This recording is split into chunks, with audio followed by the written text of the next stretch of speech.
បងប្អូនដែលញៀនអីដល់ថ្នាក់ងើបពីគេមកគឺថាញ័រដៃហ៎មានដៃអញ្ចឹងអត់ហើយនេះមិនមែនញៀនកាហ្វេញៀនលបាយអីទេណាគឺញៀន pickleball ឥឡូវខ្ញុំនឹងនាំបងប្អូនទាំងអស់គ្នាទៅមើលថា pickleball ហ្នឹងមិនខ្លះបានវាងប់យ៉ាងហ្នឹងចូលមកដល់លើឡានប្អូនគឺគេទិញតែជើងមកគូឲ្យដូចគ្នា3នាក់ហ្មងណាហើយបើជើងហ្នឹងពេលតែលេង pickleball ហ្នឹងទៅគឺវាអត់ឈឺជើងទេសំខាន់ថ្ងៃហ្នឹងគេមកកូនភ្លោះហ្មងណាទីតាំងដែលខ្ញុំលេង pickleball ហដងនោះគឺនៅ Pickle Play Factory ភ្នំពេញអ្នកទាំងអស់គ្នាដំបូងខ្ញុំមកលេងតែម្នាក់ឯងទេបន្ទាប់មកទៀតគឺខ្ញុំនាំប្អូនពៅខ្ញុំមកហើយបន្ទាប់មកទៀតខ្ញុំក៏នាំប្អូនទី2ខ្ញុំមកឥឡូវហ្នឹងគឺវក់ទាំង3នាក់ហ្មងហើយនេះណៃគឺថាអ្នកទទួលភ្ញៀវហ្នឹងលេខ1ហ្មងឲ្យអួយបន្ទាប់ពីមកសាសងគ្នាហើយគឺលោបឲ្យជើងថ្មី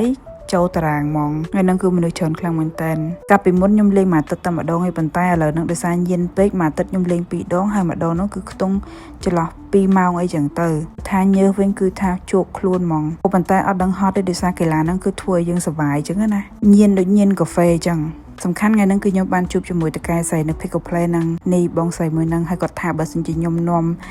អ្នកផ្សេងទៅចង់បង្កើតថ្ងៃណាមួយគ្នាច្រើនគឺគាត់នឹងមានតម្លៃពិសេសឲ្យទៀតអញ្ចឹងបើសិនជាអ្នកចង់សាកល្បងអីអាច message មកខ្ញុំបានខ្ញុំនឹងនាំអ្នកទាំងអស់គ្នាទៅលេងហ្មង